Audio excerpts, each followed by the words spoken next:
Good morning, everybody in the room, on Facebook, on Zoom. My name is Tracy Brown, and I want to welcome you to the CSLDallas Sunday morning Science of Mind class.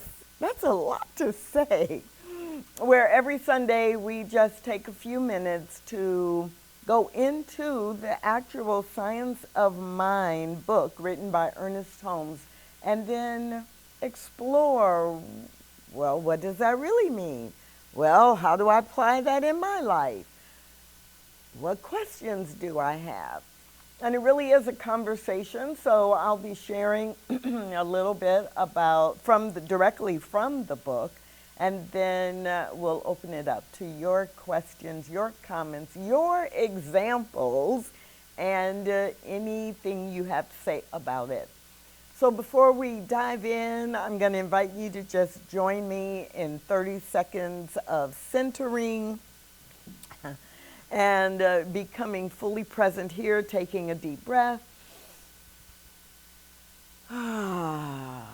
Releasing everything that's happened so far this morning and relaxing into this perfect present moment now. Yes, and so it is. So we're going to begin, if you're following along in the textbook, on page 401 near the bottom. We're in the chapter or the section that's called the general summary. And so in this section, which began about 10 pages ago, chapter 24, Ernest Holmes does an amazing job of summarizing key concepts and things that we should remember from the previous 389 pages. So, beginning at the bottom of 401, last paragraph, if at times we doubt our ability to use the law, we should again remind ourselves that it is not I, but the Spirit of the Father in me who doeth the work. This will straighten out our thought and place us again on the road of faith and understanding. We must believe. We must learn how to believe. We should treat ourselves until we do believe. No one ever started at the top. Let us be happy to begin right where we are and grow. Now, I don't know what's been going on with you all week, or you, or you, or you, or anybody in the room, but I know with what's been going on in my life, I need to read that paragraph again. So if you're reading along, just go back to the bottom of page 401. And if you're taking it in, now take it in a little more deeply. Just center, listen, and see how this applies to you. If at times we doubt our ability to use the law, we should again remind ourselves that it is not I, but the Spirit of the Father in me who doeth the work. This will straighten our thought and place us again on the road of faith and understanding. We must believe. We must learn how to believe. We should treat ourselves until we do believe. No one ever started at the top. Let us be happy to begin right where we are and grow.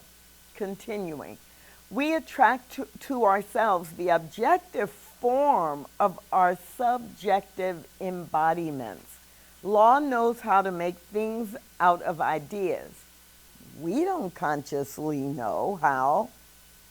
Law does this. We don't know how law does this, nor do we know how corned beef and cabbage are turned into flesh and bone. But they are. And we have been so accustomed to the thought that they are, that we have implicit faith that they will continue to be. Should we doubt this phenomenon, we should be thought queer. When we believe in the law of mind in the same way, we shall be surprised at the results we shall receive. And I love this paragraph because it reminds us so clearly that there's a lot we don't know. There's a lot we don't know the how, but we observe it or we experience it, and then we believe and trust it. Like, someone saying you should eat corned beef and cabbage because it's healthy for you and for your body, and it will help give you strong bones. Like, I can't make that happen. I don't even really know if it happens, but I got to believe it so young that the food I eat translates into strong and healthy body, that I don't even question that. And so Ernest Holmes reminds us here that it is the law, it is spirit, it is the way the law works to translate into objective form that which is in our subjective mind, that which we just automatically believe or that we put our faith and trust in. And so it's delivering that to us in ways that we often can't even imagine or don't know how to even think about. And it's why we say that it is, our job to really monitor what are we thinking and what are our words revealing about what we think in our default thinking, not our conscious thinking. Our conscious thinking is like, I know this, and I believe this, and I believe X, Y, or Z. But our subconscious thinking shows up in what we are experiencing, not always the concrete experiences of I drive from point A to point B, where I'm conscious the whole time. But the environment and how I'm feeling, or even best at the top of the list, how I notice I react when somebody says or does something, or something happens that I don't like, and I react without analyzing. That tells me what's in my subconscious or in my subjective mind. So I'm going to go back to Ernest now. Paragraph 3 on page 402. Thoughts of lack, poverty, and limitation contain within themselves the conditions necessary to produce lack, poverty, and limitation. Remember, we are not dealing with two powers, but with one ever presenting itself in varying guises. Bible quote, to the pure thou wilt show thyself pure. To the froward, that's what it is. To the froward thou wilt show thyself froward. It will become to us what we are to it. The law knows us only as we first know ourselves. Repeating, the law knows us only as we first know ourselves. We make up its mind because its mind is subjective. The Spirit controls the law. This is the great mystery, the limitless wonder of the universe, that out of nothing can make something. But its nothing is really the substance of every something. Now, I am so glad that the people who are in the room are experienced with science of mind, and their head is not going completely on tilt, because that sounds like it doesn't make any sense.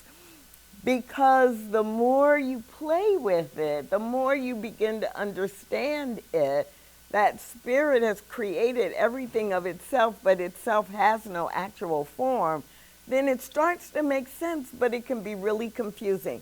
So if you are in internet land, and what I just read, which I'm going to repeat, it makes you go like, what on earth is that? Just breathe and take it in and let it sink in a little bit, because if it's your first or second time hearing it, it might seem very confusing.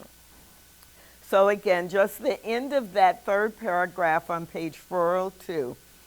This is the great mystery, the limitless wonder of the universe, that out of nothing can make something. But its nothing is really the substance of every something or everything. Because all people have believed in lack, a law of human thought has been made which binds humanity.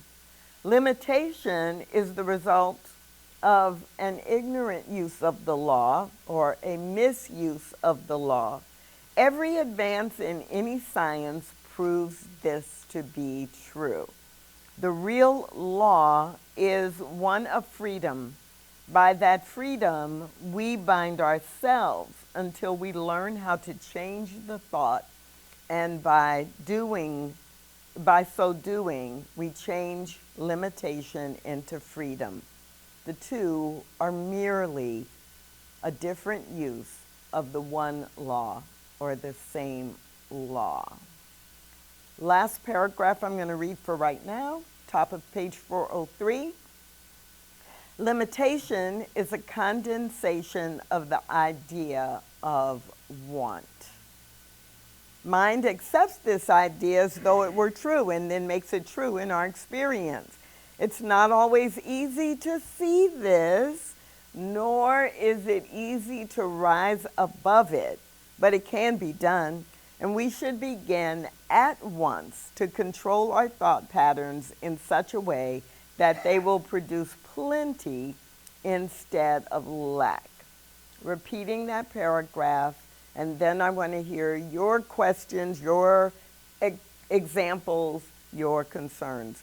Limitation is a condensation of the idea of want.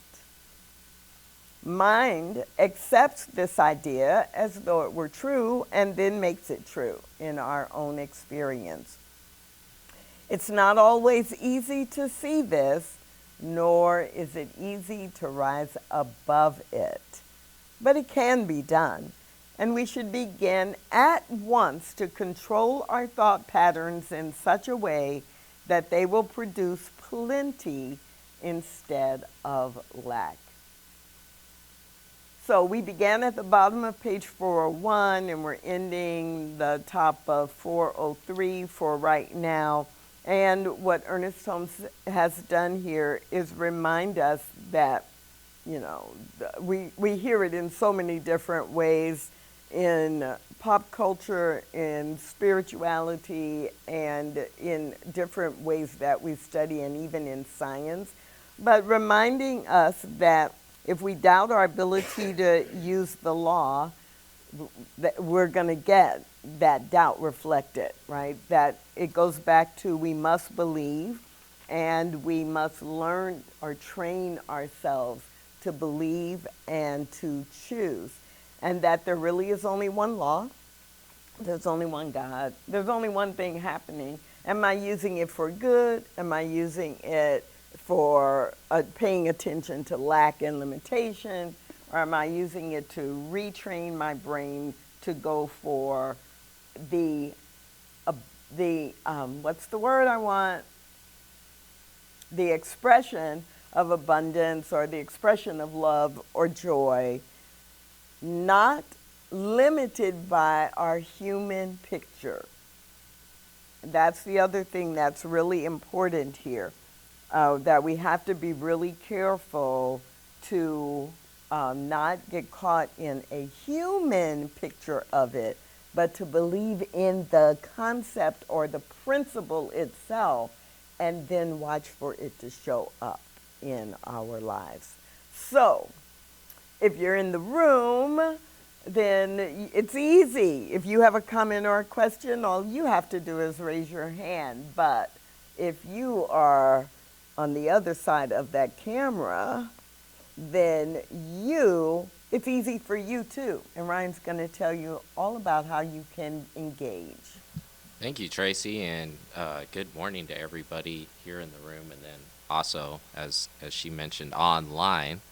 So yes, absolutely, this is an engaging conversation, and so we want everybody to participate. And there's a couple ways that you can do that.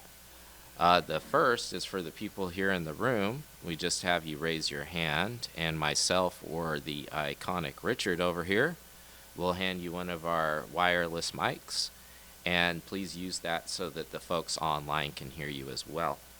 And then for those who are here online with us, just tap on that raise your hand icon. Let me make sure you're still alive this morning, right? Or if you're waking up, let's see those hands raised and see if you can do it. All right, I see a couple people. And those who are on Facebook Live, we want to hear from you too. And the way you can do that is by putting your questions or comments inside of the chat. And as always, I like to just mention that I keep those anonymous, so that way we have a safe container of spiritual growth. I did, just to kick it off, I wanted to bring up one of the things that I see, and I will shout her out. Deborah Ellis, shout out to you. I see you out there. She's tuning in with us. And she just was commenting on it, that she loves what you're saying, and it allows so much contemplation. Read, reread, and practice. So I really agree with that quite a bit. Yes. So, would we like to start it off? Does anybody here in the room have a question or comment before we go to anybody online? All right. Well, I see a few people with their hands still up, so I don't know if you're sipping coffee or if you would like to have a question. But since you have your hands up, I'm going to go to Armando. So, Armando, do you want to go ahead and unmute yourself and join the conversation? Good morning, can you hear me? Good morning, Armando. Hear your voice. Good morning, Tracy. Um, I, I love this and I practice this every day. I want to share a quick example of this. In 2018, I was writing in my gratitude in advance that I was grateful that I would be partnering with AT&T, and I wrote that for a couple of years. Fast forward to December of last year, I attended a digital equity roundtable, and I wound up sitting at a table with AT&T top executives, and I got their attention. And so, fast forward to this year, I created a two-generational Google Suite training program for the Dallas Independent School District homeless education. So it's a high school student with a parent or legal guardian that would be going through Google Suite training together. And that's something that I created, and I believed that it would work. And so then I pitched it to AT&T and United Way, and I'm now officially partnered with AT&T. They donated $40,000 for my program, and they also donated 123 laptops and 123 hotspots so that these families can go through Google Suite training. And all of this started with just a thought, an idea, and getting into creativity and not having any limitations, believing that it would work itself out, not getting wrapped up in the details or the how. And I'm just really excited, and this is a big part of it. Wow, wow, wow. And Armando, thank you for sharing that for several reasons. One, it is a perfect example that all demonstration does not occur in a day or a month or a year. And it's like, wow, 2018 and now it's 2022. But you didn't know how it was going to happen, but you just believed. It's that piece that I just read about. You learn how to believe, and we treat until we believe, so that the things that we want to have happen. And of course, I'm excited that you shared it, just because I'm excited for you that this, it's working, and you are integrating your understanding of spiritual principle into how you grow your organization and how you are serving the world. So thank you so much for that example. Do you have anybody else with a raised hand? Yes, we do. I'm going to go ahead and ask Brenda to come into the room. Brenda, do you want to unmute yourself? Good morning, Dr. Brown and Ryan and community. Wow, I guess this is a morning. I have both a TSRW and a question at the end of it. Great. So when I first came to Science of Mind and walked in these doors in the fall of 2018, I was extremely broken, on the verge of life-threatening neurosurgery and rebuilding myself from the beginning. And I had had decades of seeking all sorts of different pathways, learnings, practices, etc., wanting really a deep, whole relationship with myself, a loving relationship with a partner, in a home that was no longer a battle zone and war zone, but overflowed with love and peacefulness and collaborative cooperation. And over these last 2 weeks, I had the realization that I have everything that I have ever dreamed of, and more, in ways that I had never imagined, and have been in this lovely little bubble of connectedness and peacefulness and wholeness. And last week, as part of a reevaluation of status of my physical and mental and professional capabilities from the neurosurgery, I've been required to focus in minute detail on all of my limitations, all of the areas that I need help and assistance, from dressing and house care and driving and upward. And it popped me out of my little bubble and has given me a really great awareness that I know that as I focus on those limitations, that is what will grow. And if I focus on the wholeness and lovingness of my home and my spiritual community and my growing circle of friends and the growing new expression of life, that is where I choose and commit attention, intention, spiritual practice to. My challenge this week past and this week coming is bouncing between the two bubbles, dealing with facing and stripping away the denial of the negative, allowing and accepting it, not letting it limit me, but staying anchored and able to get back to living from that place of wholeness and truth.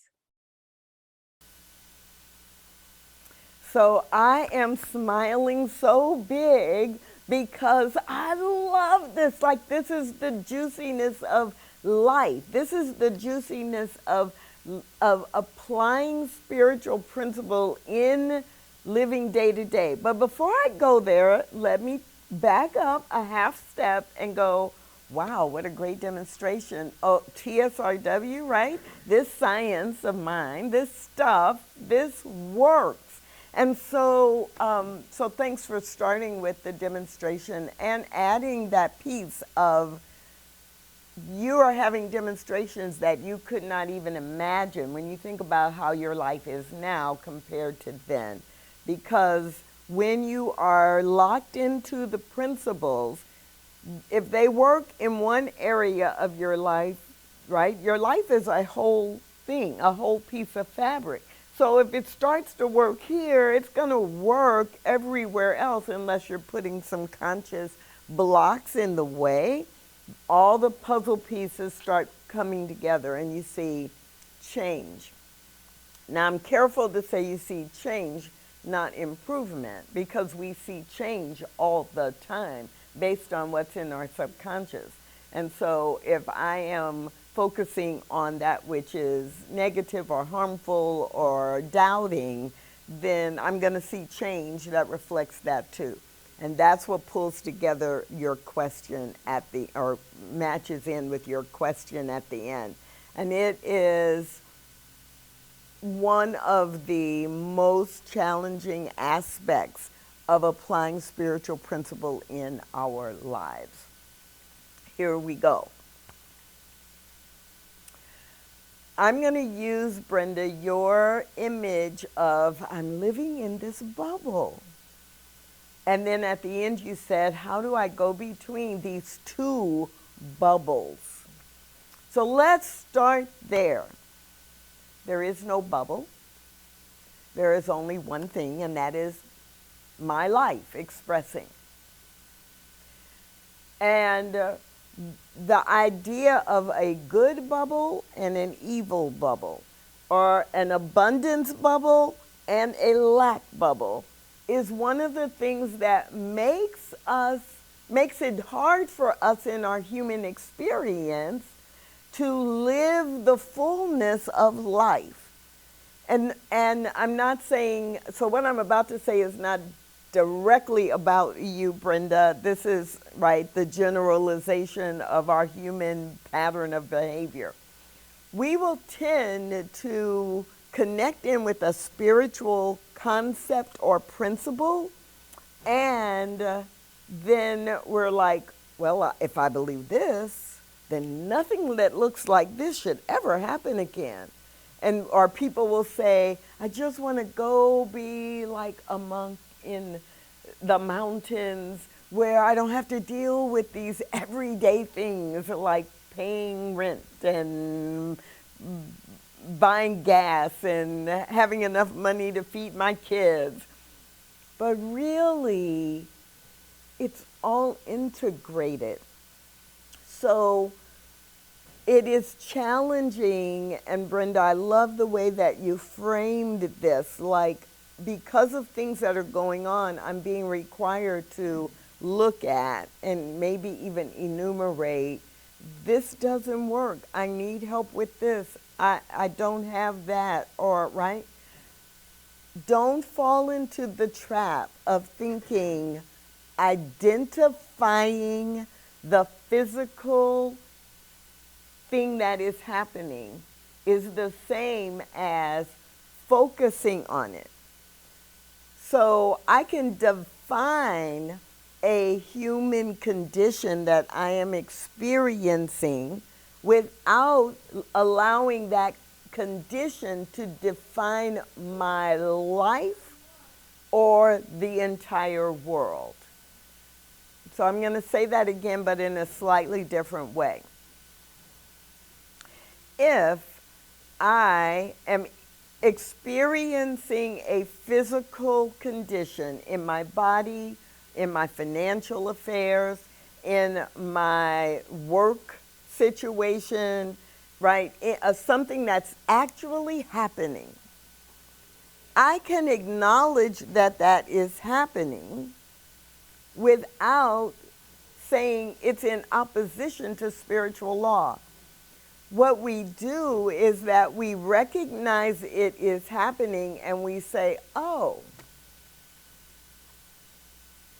what is it from a spiritual perspective that would be the antidote to that, or the healing of that, or what spiritually would be expressing if that condition no longer existed? And when we're dealing with, and then that's what we focus on. So we don't, there's a place in the textbooks where Ernest Holmes says something like, we don't ignore what is happening. We name it. But when our brain begins to, our human brain begins to like take it on, like, oh, that's mine and it's going to ruin my life, that we deny the power of that physical experience to define our life from that moment on. It's just a temporary condition. It's just an experience that I am having. And what I do often is I then say, oh, well, that's really happening. Ooh, that really sucks. Or, ooh, that's really hard. Let's see how God and I are going to work this out. And then I start focusing on, I may not know the exact how, but I go back to basic belief, right? So for any of us, that could sound different. But, you know, it might sound like, okay, I don't know the answer, but Spirit knows the answer. Or I have to do these 3 things. I have to call this person. I have to admit to this. I have to ask for this. And that's my part.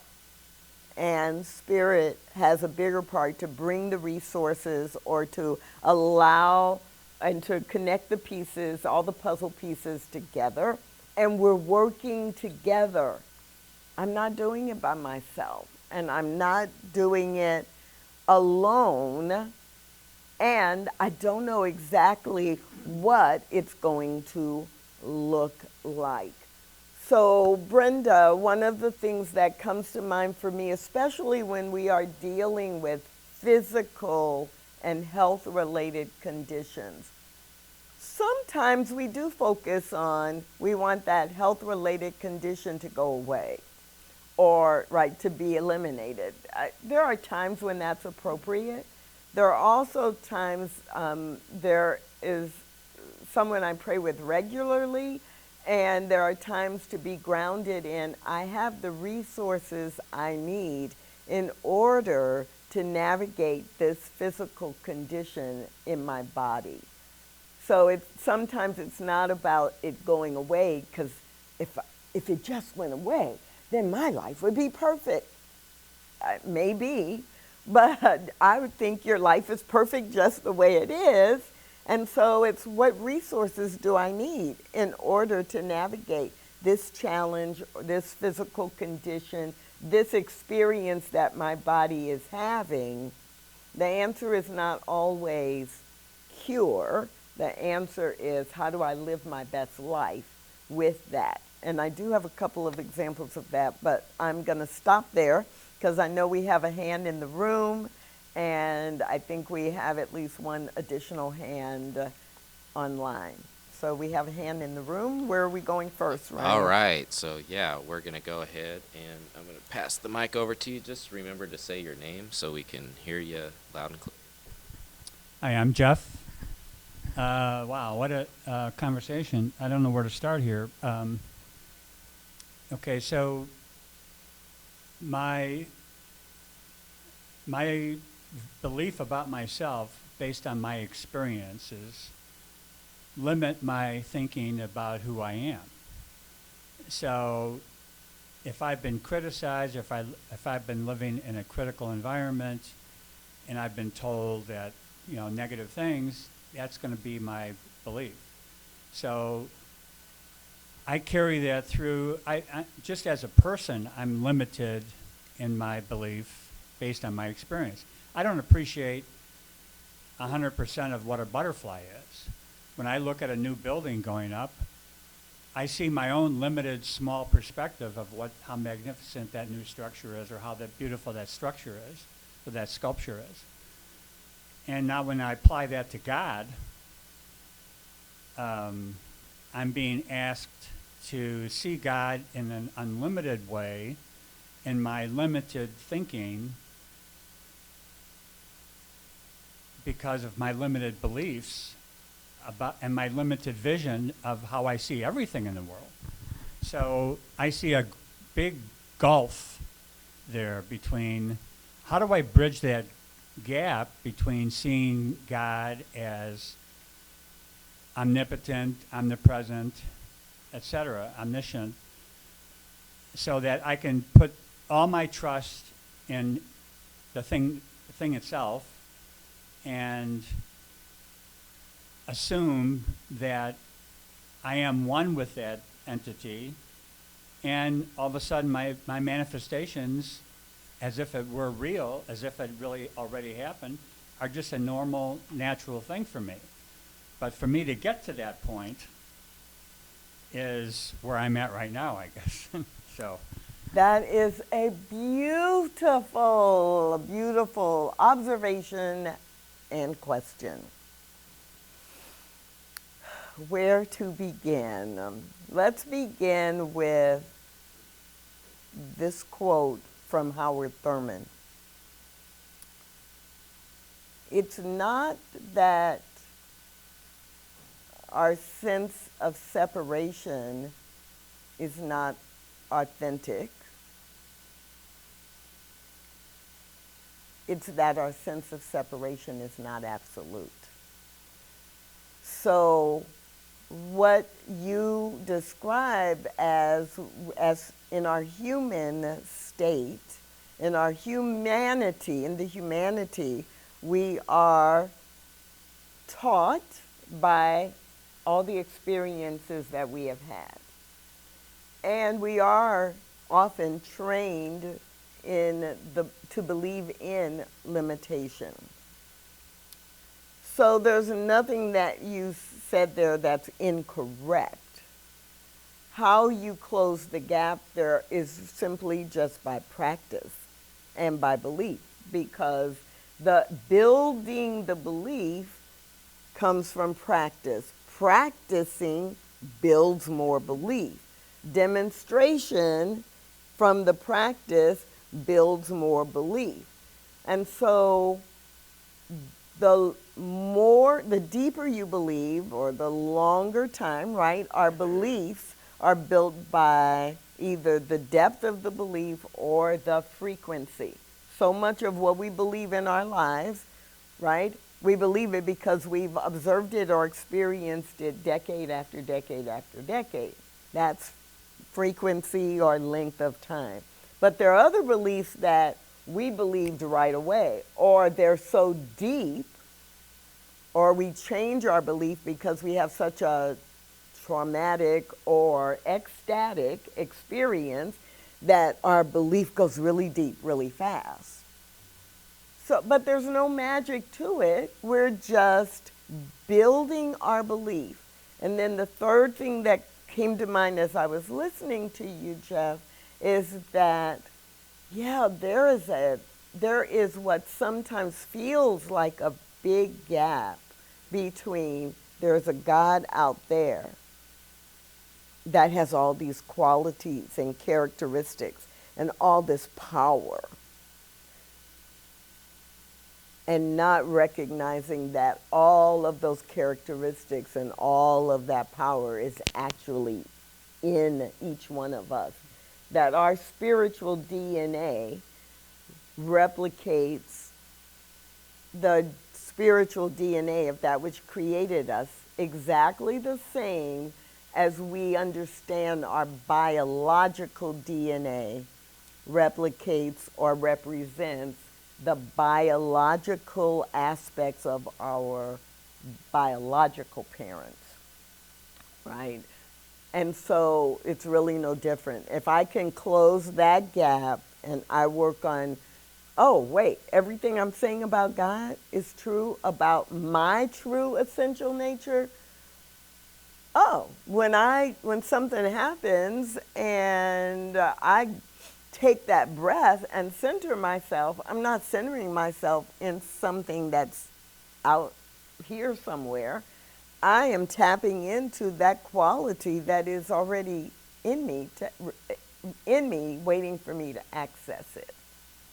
So that's what the work is. That's what we're doing every day. And I think about having started this journey, had done a lot of work before 1986, but then starting specifically with science of mind and metaphysics in 1986, and I look at how automatic it is for me now in 2022 I have to laugh sometimes because it wasn't that automatic in 1986, 87, 88, 96, right? 2006, right? I'm constantly seeing my own growth, which makes me know you're growing and you're growing and you're growing and you're growing and you're growing and you're growing because we are working the principles in whatever is going on in our lives. So I hope that helps. It's just more grist for the mill. Ryan, Tracy.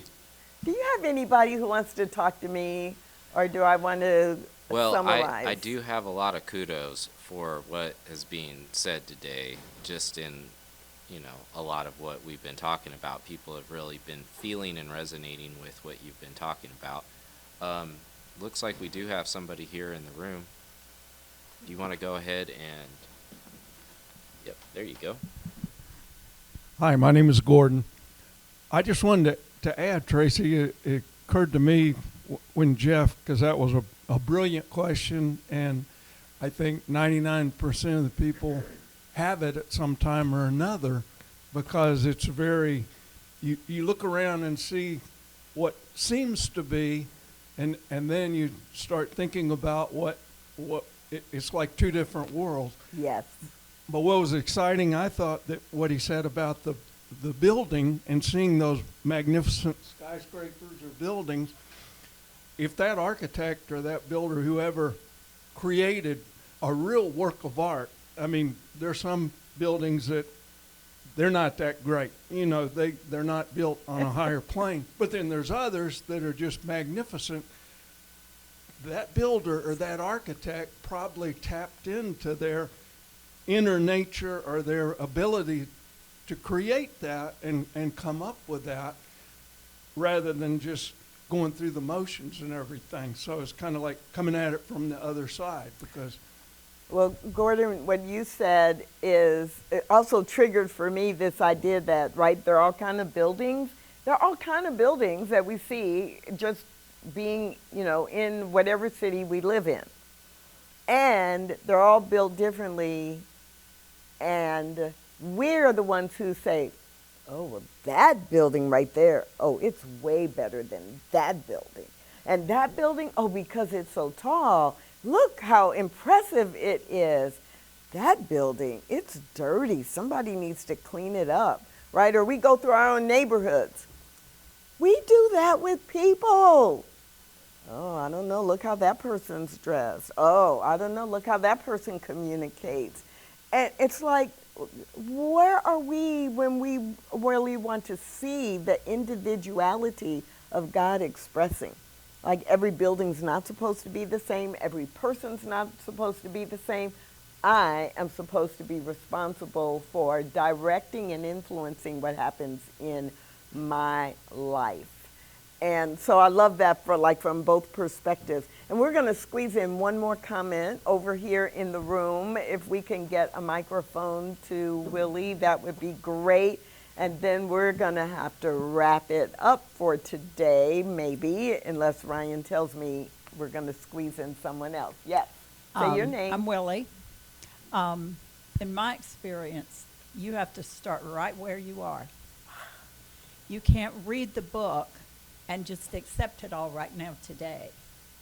You've got to start where you are and what's the most pressing thing on you right now, and work on that thing and the next thing and the next thing and the next thing, and it goes on forever and ever, all your life.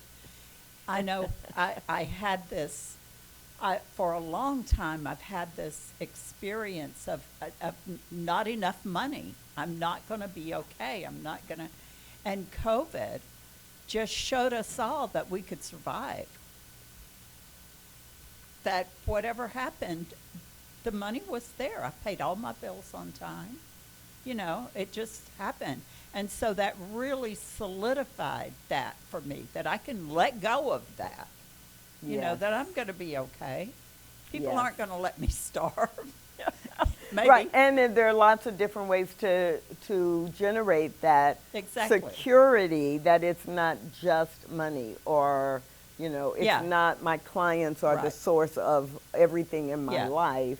So you have friends, or you have Exactly. family, or whatever. And that is the most important thing that we are going to close with, that, yeah. We work on our belief. We apply that in different areas of our lives. We trust in the principles, and we apply the practices, and we just keep doing it. And we surround ourselves with other people who can say, yes, I know it works. Let me show you in my life how it works. Let me help you find a way for it to work in your life. And that's what we do. So, thank you for being with us this morning in person or on the line. If you are here in person and this is your first time being at CSL Dallas, we have someone who is available. We have Kia, who's over here, available to answer any questions you have and give you any information. And if you're online and you have not been with us before, please, you can put in the chat, or you can send an email to info@csldallas.org, and someone will get back to you and answer any questions you have about who we are, what we do, and how we can support you. Hope everybody has a fabulous week, and join us in about 25 minutes at our Sunday morning celebration. Bye for now.